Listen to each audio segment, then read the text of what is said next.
বিসমিল্লাহির রহমানির রহিম। আজকের এই জনসভার নির্বাচনী জনসভার সম্মানিত সভাপতি, জনসভায় ময়মনসিংহ, নেত্রকোনা, শেরপুর, জামালপুর থেকে আগত প্রিয় ভাই ও বোনেরা, মঞ্চে উপস্থিত নেতৃবৃন্দ, প্রিয় সহকর্মীবৃন্দ, এলাকাবাসী ভাই বোনেরা, প্রিয় সাংবাদিক ভাইরা, আসসালামু আলাইকুম। আসসালামু আলাইকুম। কেমন আছেন আপনারা? অনেকক্ষণ অপেক্ষা করতে হয়েছে, তাই না?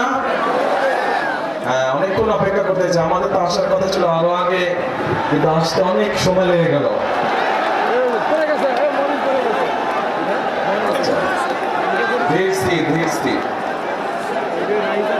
কারণ সেই ঢাকা থেকে শুরু করে পথে পথে আপনারা যেরকম অপেক্ষা করছিলেন, ঠিক সারা পথে এরকম হাজার হাজার মানুষ অপেক্ষা করছিল। তাদের সকলের সাথে একটু সৌজন্যমূলক সাক্ষাৎ করে আসতে আসতে সময় লেগে গেল। প্রিয় ভাই বোনেরা, আজকে আমরা সকলে এখানে একত্রিত হয়েছি কেন? একত্রিত হয়েছি যে আগামী 12 তারিখে এই দেশের মানুষ তাদের যে অধিকার ছিনিয়ে নেওয়া হয়েছিল, যেই অধিকারের জন্য বহু মানুষ গত 16 বছর ধরে গুম, খুন, অত্যাচার, নির্যাতনের শিকার হয়েছে, যেই অধিকার আদায়ের জন্য গত 2024 সালের 5 অগস্ট মাসে, জুলাই মাসে হাজারো মানুষকে হত্যা করা হয়েছে, হাজার হাজার মানুষকে আহত করা হয়েছে, সেই অধিকার আপনারা প্রয়োগ করতে যাচ্ছেন ইনশাআল্লাহ আগামী মাসের 12 তারিখে। কি সেই অধিকার? কি সেই অধিকার? ভোটের অধিকার। কেন এই ভোটের অধিকার দরকার? এই ভোটের অধিকার দরকার কারণ আমরা চাই এই দেশের মালিক যে জনগণ, সেই জনগণের ইচ্ছা মতন যাতে আগামী দিন এই দেশ সামনে চলতে পারে, সেই ইচ্ছার প্রতিফলন বা বাস্তবায়ন যাতে হতে পারে, সেই জন্যই দরকার ভোটের অধিকার। মানুষের কথা বলার অধিকার, মানুষের ন্যায্য অধিকার যাতে প্রতিষ্ঠিত হতে পারে, সেজন্যই দরকার ভোটের অধিকার। প্রিয় ভাই বোনেরা, আমি জানি ময়মনসিংহ বলুন, নেত্রকোনা বলুন, জামালপুর বলুন, শেরপুর বলুন, এই অঞ্চলগুলোতে বহু সমস্যা রয়ে গিয়েছে। নদী ভাঙন সমস্যা আছে, কর্মসংস্থানের সমস্যা রয়ে গিয়েছে, বিভিন্ন জেলাতে, বিভিন্ন উপজেলাতে ব্রিজ, স্কুল, কলেজ নির্মাণ, রাস্তাঘাট, কালভার্ট, এগুলোর সমস্যা রয়ে গিয়েছে, যেগুলো বিগত 1 যুগেরও বেশি সময় ধরে সংস্কার বা নতুন করে করা প্রয়োজন ছিল, কিন্তু কোনো কাজ হয়নি। হয়েছিল? হয়নি। কারণ ওই যে বললাম, ভোটের অধিকার ছিল না। যদি ভোটের অধিকার থাকতো তাহলে জনগণের সমস্যার সমাধান হতো। যেহেতু ভোটের অধিকার ছিল না, যেহেতু দেশে নিশিরাতের নির্বাচন অনুষ্ঠিত হয়েছিল, তথাকথিত নির্বাচন, যেহেতু দেশে আমিন নির্বাচন অনুষ্ঠিত হয়েছিল, সেখানে সত্যিকারের জনগণের প্রতিনিধি ছিল না। তাই দেশের যুবক সমাজের জন্য কর্মসংস্থানের ব্যবস্থা তৈরি করা হয় নাই। তাই এলাকার মা বোনদের সমস্যার নিরাপত্তা নিশ্চিত করা হয় নাই। তাই শিক্ষা ব্যবস্থাগুলোতে সঠিকভাবে শিক্ষক প্রেরণ করা হয় নাই। তাই উপজেলা হাসপাতালে বলুন অথবা ডিস্ট্রিক্ট হাসপাতালে বলুন না কেন, সেখানেও সঠিকভাবে ওষুধপত্র, ডাক্তার সরবরাহ করা হয় নাই। প্রিয় ভাই বোনেরা, বাংলাদেশের মানুষ কি চায়?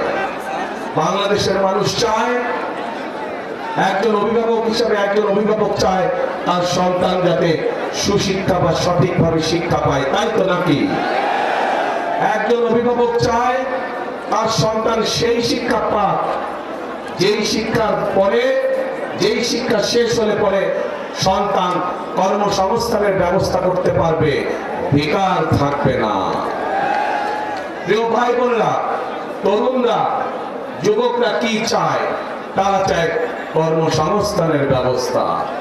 দেশে মিল ফ্যাক্টরি হবে, ব্যবসা বাণিজ্য হবে, যাতে করে তারা সুন্দরভাবে নিরাপদে ব্যবসা বাণিজ্য বা চাকরি বাকরি করতে পারবে। মানুষ চায়, মানুষ অসুস্থ হতেই পারে, হওয়াটাই স্বাভাবিক, কিন্তু অসুস্থ হলে যাতে করে তারা সময় মতন চিকিৎসা সুবিধা পায়। মানুষের মৌলিক চাহিদার মধ্যে এগুলি কম বেশি মৌলিক চাহিদা।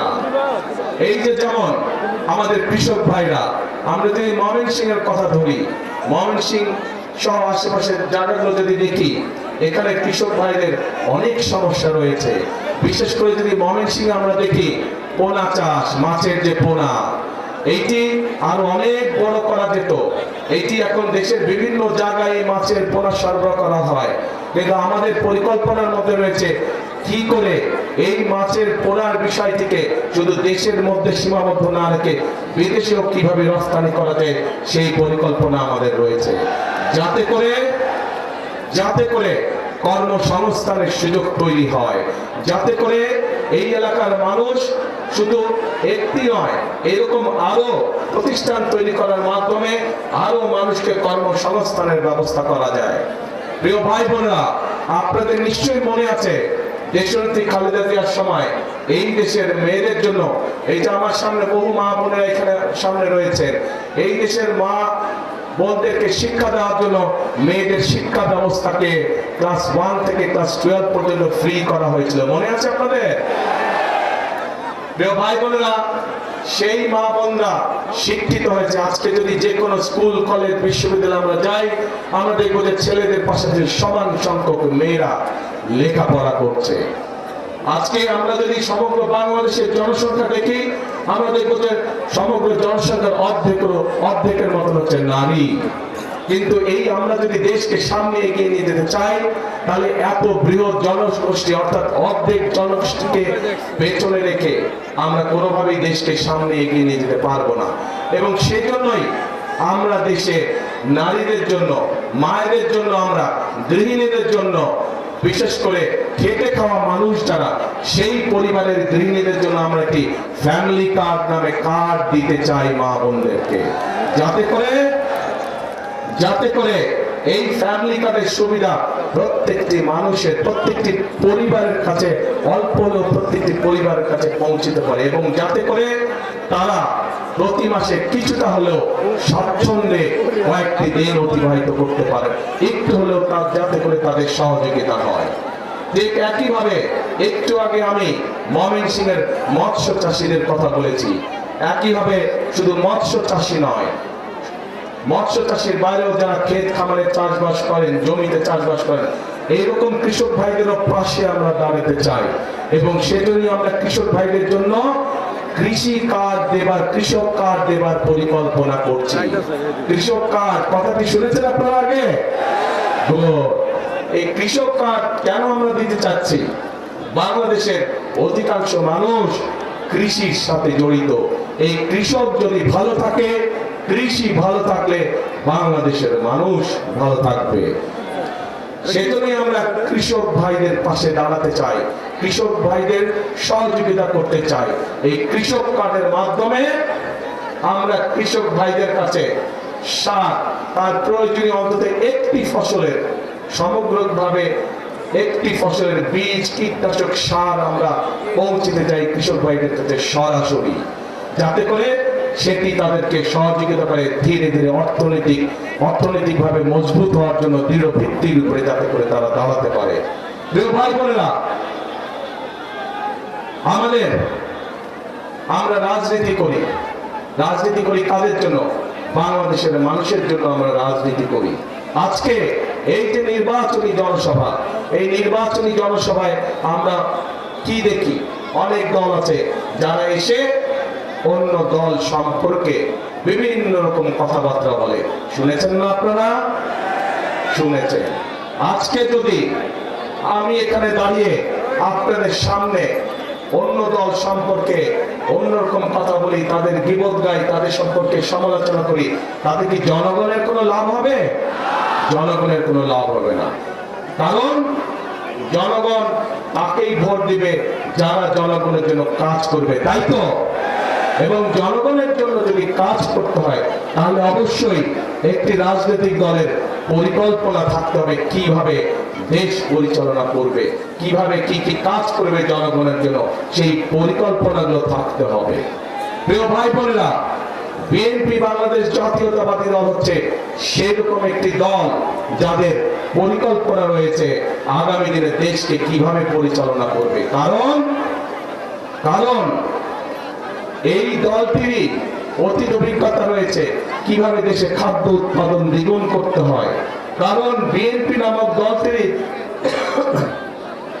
অভিজ্ঞতা রয়েছে কিভাবে জেলায় জেলায়, উপজেলায়, গ্রাম পর্যায়ে, ইউনিয়নে রাস্তাঘাট নির্মাণ করতে হয়।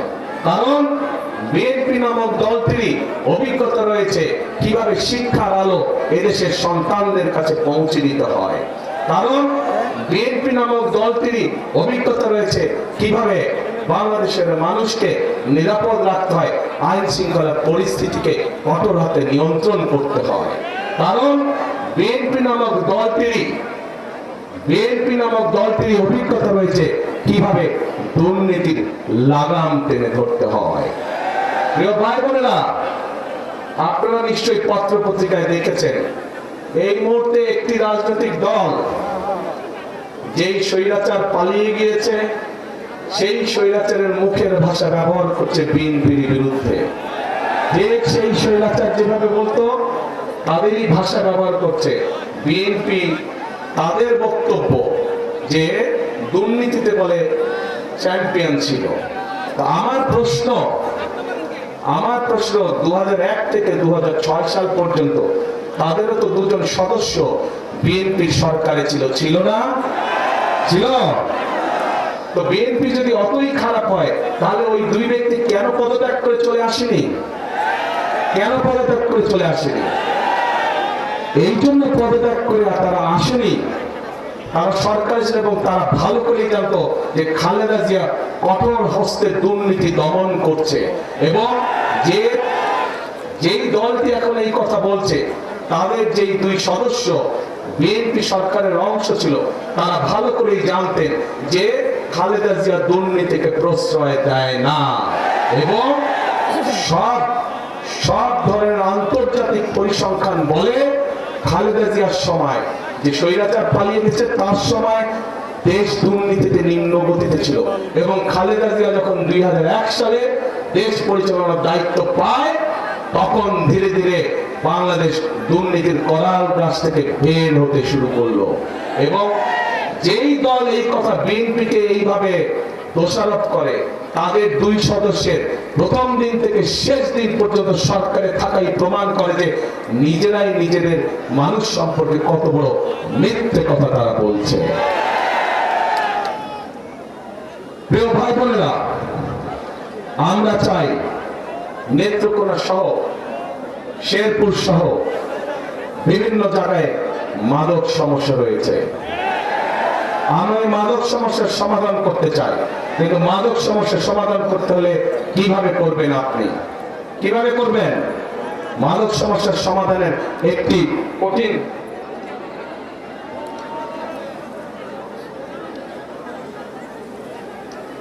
মাদক সমস্যার সমাধান করতে হলে আমাদেরকে সেই তরুণদের, সেই যুবকদের কর্মসংস্থানের ব্যবস্থা করতে হবে। ঠিক মানুষের যখন কাজ থাকবে, কর্ম থাকবে, চাকরি বাকরি থাকবে, ব্যবসা বাণিজ্য কম বেশি থাকবে, তখন মানুষ এইগুলোর মধ্যে যাবে না। আমরা সেই পরিবেশ তৈরি করতে চাই। আমরা চাই দেশে আমরা চাই ভোকেশনাল ইনস্টিটিউশন বেশি করে আমরা তৈরি করব, যাতে করে আমরা আমাদের তরুণ সদস্যদেরকে, যুব সমাজের সদস্যদেরকে আমরা বিভিন্ন রকম ট্রেনিং দিব, যেই ট্রেনিং এর বিনিময়ে তারা বিদেশে যেমন যেতে পারবে একইভাবে তারা দেশে তাদের কর্মসংস্থান তৈরি করতে পারবে। যারা আইটিতে কাজ করে তাদের জন্য বিভিন্ন রকম আমরা আইটি ট্রেনিং এর ব্যবস্থার পরিকল্পনা গ্রহণ করেছি, যাতে যারা আইটিতে কাজ করে তারা ঘরে বসে তাদের আয় রুজি কামাই রোজগার বাড়াতে পারবে। প্রিয় ভাই বোনেরা, এই যে 4 জেলার ভাই বোনেরা আজকে আপনারা এই মিটিং এ উপস্থিত হয়েছেন, এই এলাকার আরেকটি বড় সমস্যা হচ্ছে মানুষের চিকিৎসা সমস্যা। ঠিক, আমরা ময়মনসিংহ সহ আশেপাশের জেলাগুলোতে যে 4 জেলার ভাই বোনেরা আজকে উপস্থিত হয়েছেন, এখানে যেরকম আমরা জেলা হসপিটালগুলোকে আরো বড় করতে চাই, একইভাবে আমরা হেলথ কেয়ার করতে চাই। হেলথ কেয়ার, আপনারা পল্লী চিকিৎসকের কথা শুনেছেন? পল্লী চিকিৎসক শহীদ জিয়ার সময় ছিল, যারা গ্রামে গ্রামে ঘরে ঘরে মানুষকে চিকিৎসা দিত, ছোটখাটো রোগ বলে অসুখ বিসুখ তারা সেখানে চিকিৎসা দিত। আমরা ঠিক একইভাবে বিশেষ করে যে মা বোনেরা আছেন তাদের চিকিৎসার অনেক সমস্যা হয়। শিশুরা এবং মা বোনদের অনেক সময় তারা হাসপাতালে যেতে পারে না। আমরা চাই এই মা বোনদেরকে সুচিকিৎসা দেওয়ার জন্য, আমরা চাই মা বোনেরা সহ শিশুরা যেন ঘরে বসে চিকিৎসা পেতে পারে, ছোটখাটো অসুখ বিসুখের চিকিৎসা পেতে পারে, সেই সেবা দিতে। সেই জন্যই আমরা চিকিৎসা ব্যবস্থাকে উন্নত করতে চাই। চিকিৎসা ব্যবস্থা আমরা হেলথ কেয়ারার নিযুক্ত করার মাধ্যমে চিকিৎসা ব্যবস্থা আমরা তাদের ঘরে ঘরে পৌঁছে দিতে চাই। প্রিয় ভাই বোনেরা, এই ময়মনসিংহ জেলা একটি অন্যতম কৃষি প্রধান এলাকা। আমাদের এখানে একসময় অনেক খাল বিল ছিল না আগে? এই খাল বিলগুলো সব ভরাট হয়ে গিয়েছে। এই খালগুলোকে আমরা পুনর্খনন করতে চাই। আবার এখন এই খাল পুনর্খনন করার জন্য কে কোদাল হাতে নেবেন? সারা জেলা খাল পুনর্খনন কে কোদাল হাতে নেবেন? আমি কিন্তু থাকবো সেদিন আপনাদের সাথে, ঠিক তো? ইনশাআল্লাহ। তাহলে আমরা খাল খনন করব। এখন প্রিয় ভাই বোনেরা, এই যে সংক্ষেপে আপনাদের সামনে আমি কতগুলো কথা বললাম, আপনারা কি মনে করেন যদি এই কাজগুলো করতে আমরা কম বেশি সক্ষম হই, ইনশাআল্লাহ 12 তারিখে আপনারা ধানের শীষে ভোট দিয়ে জয়যুক্ত করলে, ইনশাআল্লাহ 12 তারিখে বিএনপি সরকার গঠন করলে, এই যে যেই কথাগুলো আপনাদের বললাম, ফ্যামিলি কার্ডের কথা বললাম, কৃষক কার্ডের কথা বললাম, স্বাস্থ্যের কথা বললাম, শিক্ষার কথা বললাম, তরুণ বেকারদের মাদক সমস্যা দূর করার জন্য কর্মসংস্থান ব্যবস্থার কথা বললাম, এই কাজগুলো যদি করা হয়, আপনারা কি মনে করেন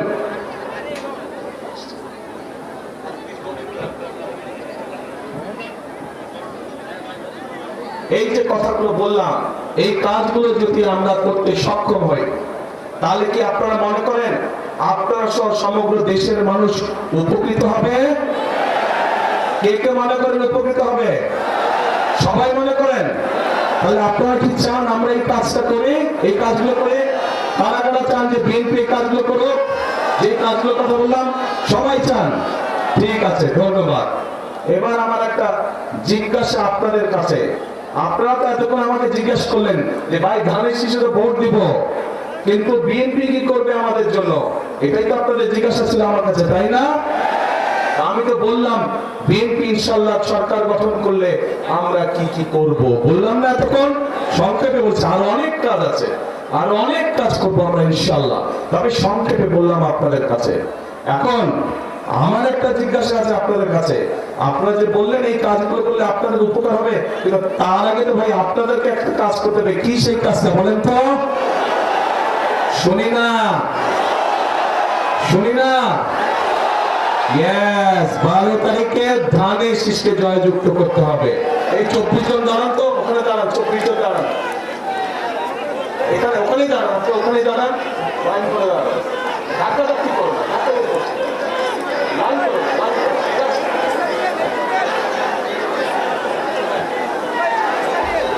এই যে আপনাদের সামনে 24 জন ব্যক্তি দাঁড়িয়েছে, 24 জন মানুষ দাঁড়িয়েছে, প্রত্যেকের হাতে দেখেন ধানের শীষ, দেখছেন? চেনেন এই 24 জনকে? এই 24 জনকে দায়িত্ব দিয়ে গেলাম এই 4 জেলার উন্নয়ন করার জন্য। তাদের হাতে ধানের শীষ দিয়ে তাদেরকে আমি দায়িত্ব দিয়েছি। এখন আপনারা আপনাদের দায়িত্ব বুঝে নিতে হবে তাদের কাছ থেকে। পারবেন? তাহলে 12 তারিখে পরিকল্পনা কি আপনাদের? ধানের শীষে ভোট দিতে হবে। বসেন নেতৃবৃন্দ, এরা সবাই হচ্ছে ধানের শীষের লোক। এদেরকে জিতিয়ে আনতে পারলে আমরা ওই কাজগুলো সব করতে পারবো। জিতিয়ে আনতে পারলে আমরা ওই কাজগুলো সব করতে পারবো। কিন্তু এদেরকে জিতাতে হলে আপনাদেরকে এগিয়ে আসতে হবে। আপনারা এগিয়ে আসলে ধানের শীষ জিতবে। আপনারা এগিয়ে আসলে ধানের শীষের পরিকল্পনা সব জনগণের জন্য বাস্তবায়িত হবে, দেশের মানুষের জন্য বাস্তবায়িত হবে। প্রিয় ভাই বোনেরা, আরেকটি পরিকল্পনার কথা আপনাদেরকে বলতে চাই। নারীদের কথা বলেছি, কৃষকদের কথা বলেছি, শিশুদের কথা বলেছি, তরুণদের কথা বলেছি, যুবকদের কথা বলেছি। আরেক শ্রেণীর মানুষ আছে আমাদের সমাজে, যে মানুষগুলো আমাদের জন্ম থেকে মৃত্যু পর্যন্ত আমাদের সাথে থাকেন। তারা সম্মানী মানুষ। তারা জীবনের বিভিন্ন সময় আমরা যখন বিভিন্ন মুসিবতে পড়ি সেই সময় তারা আমাদেরকে পরামর্শ দিয়ে থাকেন। সেই মানুষগুলো কারা? সেই মানুষগুলো হচ্ছে আমাদের বিভিন্ন মসজিদ, বিভিন্ন মাদ্রাসার ইমাম সাহেবরা, খতিব সাহেবরা, মুয়াজ্জিন সাহেবরা। আমরা এই সম্মানী মানুষগুলোর জন্য ইনশাআল্লাহ বিএনপি সরকার গঠন করলে পর্যায়ক্রমিকভাবে সারা দেশে বিভিন্ন মসজিদ মাদ্রাসার ইমাম সাহেব, খতিব সাহেব যারা আছেন, মুয়াজ্জিন সাহেব আছেন, তাদেরকে আমরা সম্মানী দিতে চাই সরকারের পক্ষ থেকে, যাতে করে তারা সম্মানের সাথে জীবন যাপন করতে পারে। শুধু তাই নয়, একই সাথে আমরা তাদেরকে বিভিন্ন রকম ট্রেনিং দিব, যাতে করে তারা ভালোভাবে জীবন যাপন করতে পারে। এই পরিকল্পনা ভালো লেগেছে আপনাদের কাছে? ইনশাআল্লাহ। এখন ভাই বোনেরা, 12 তারিখে তো আপনারা কি করবেন? হ্যাঁ, ধানের শীষে ভোট দিবেন। যাবেনটা কখন? ভোট দিতে কটার সময় যাবেন? দুপুর 12টায়? ও, দুপুর 11টায়? সকাল 9টায়? তো কখন? হ্যাঁ, তাহাজ্জুদের নামাজ পড়তে উঠবেন ওই দিন। আল্লাহর কাছে রহমত চাইবেন যে যাতে সারা দেশের ধানের শীষ জয়যুক্ত হতে পারে। এই রহমত চাইবেন আল্লাহর কাছে। তারপরে এলাকার মানুষকে সাথে নিয়ে আপনি মুসলমান হলে তাহাজ্জুদ করবেন। আপনার অন্য ধর্মের ভাই বোন যারা আছে তাহাজ্জুদ করে বের হবেন, তাদেরকে সাথে নিয়ে যাবেন। গিয়ে তারা তাদের ধর্মীয় আচার অনুষ্ঠান ভোরবেলায় যেটা থাকে সেটা তারা করবে। পাশে আপনারা মুসলমান যারা ফজরের জামাত আদায় করবেন যার যার যে ভোট কেন্দ্রের সামনে। ঠিক আছে? পরে লাইন দিয়ে দাঁড়াবেন, ভোট শুরু হবে, সাথে সাথে ভোট দেওয়া ইনশাআল্লাহ শুরু করবেন। কিন্তু ভোট দিয়ে সাথে সাথে চলে আসলে চলবে না। কি করা লাগবে? থাকতে হবে, কড়াই গন্ডায় বুঝে নিয়ে আসতে হবে। কেন এই কথাটা বললাম? বহু বছর হয়ে গেছে আমরা তো ভোট দেবার সুযোগ পাইনি, তাই না? যেহেতু আমরা ভোট দেবার সুযোগ পাইনি, এর আগে আমাদের ভোট বিভিন্ন জন বিভিন্ন ভাবে লুটপাট করে নিয়ে গিয়েছে। এবার সেই জন্য আমাদেরকে সজাগ থাকতে হবে যাতে কেউ আমাদের ভোট লুটপাট করে নিয়ে যেতে না পারে। পারবেন তো পাহারা দিয়ে সতর্ক থাকতে? ইনশাআল্লাহ। তাহলে প্রিয় ভাই বোনেরা, আরেকটি গুরুত্বপূর্ণ কথা, 1971 সালে যুদ্ধ হয়েছিল। এখানে যারা ইয়াং আছেন তারা, আপনারা তরুণ যুবক যারা আছেন তারা আপনারা বইয়ে খাতায় পড়েছেন।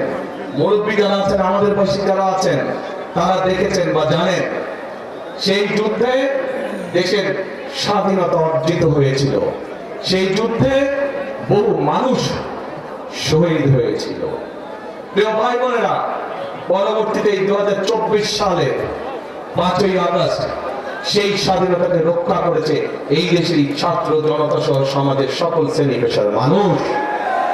প্রিয় ভাই বোনেরা, যে 71 সালে যুদ্ধই হোক, 24-এর আন্দোলনই হোক, কে পাহাড়ি মানুষ, কে সমতলের মানুষ, কে নৃগোত্রী মানুষ, অথবা কে বৃহৎ জনগোষ্ঠীর মানুষ, এটি কিন্তু কেউ দেখেনি। রাজপথে সবাই পাশাপাশি আন্দোলন করেছে। 71 সালের যুদ্ধের মধ্যে সবাই একসাথে যুদ্ধ করেছে। কে মুসলমান, কে বৌদ্ধ, কে খ্রিস্টান, কে অন্য ধর্মের মানুষ, কেউ দেখে নাই। কাজেই এইবারও 12 তারিখের নির্বাচনে আমাদের সকলকে একসাথে থাকতে হবে। ধর্ম বর্ণ নির্বিশেষে আমাদেরকে একসাথে থাকতে হবে। কারণ আমরা যদি একসাথে থাকি, আমরা যেভাবে স্বাধীনতা অর্জন করেছি, আমরা যদি একসাথে দেখি, আমরা যেভাবে স্বৈরাচারকে বিদায় করেছি, আমরা যদি ইনশাল্লাহ সামনের দিনেও এক থাকি, তাহলে অবশ্যই আমরা এই বাংলাদেশকে ভবিষ্যতে আমাদের সেই প্রত্যাশিত বাংলাদেশের দিকে নিয়ে যেতে পারবো। কি বোঝা গেছে ভাই? সেই প্রত্যাশিত বাংলাদেশকে যদি গড়ে তুলতে হয়, তাহলে স্লোগান হবে একটাই। কিসের স্লোগান? করব কাজ, করব কাজ, গড়ব দেশ, সবার আগে বাংলাদেশ। আবার বলে করব কাজ, সবার আগে বাংলাদেশ। প্রিয় ভাই বোনেরা, মনে রাখতে হবে, আমরা ঐক্যবদ্ধ থাকলে বাংলাদেশ এগিয়ে যাবে। আমরা ঐক্যবদ্ধ থাকলে আমাদের প্রত্যাশিত বাংলাদেশ গড়ে তুলতে পারবো। আমরা ঐক্যবদ্ধ থাকলে জনগণের শাসন কায়েম করা সম্ভব হবে। আমরা ঐক্যবদ্ধ থাকলেই জনগণের প্রতি জবাবদিহিতা নিশ্চিত করা সম্ভব হবে। কাজে আসুন, আমাদের আজকের এই নির্বাচনী জনসভার শপথ হোক, আমরা এই বাংলাদেশকে জনগণের বাংলাদেশে পরিণত করব। আমরা এই বাংলাদেশকে জনগণের কাঙ্ক্ষিত বাংলাদেশে রূপান্তরিত করব। শেষ কথা, এক কথা, করব কাজ, গড়ব দেশ, সবার আগে বাংলাদেশ। আল্লাহ হাফেজ। বাংলাদেশ জিন্দাবাদ, বাংলাদেশ জাতীয়তাবাদী জিন্দাবাদ। আপনাদের সাথে আবার 12 তারিখের পরে দেখা হবে। কোথায় দেখা হবে? খাল খনন কর্মসূচিতে দেখা হবে। খাল খনন কর্মসূচি, সবাইকে কোদাল নিয়ে আসতে হবে। পারবেন ইনশাআল্লাহ। আল্লাহ হাফেজ, আল্লাহ হাফেজ।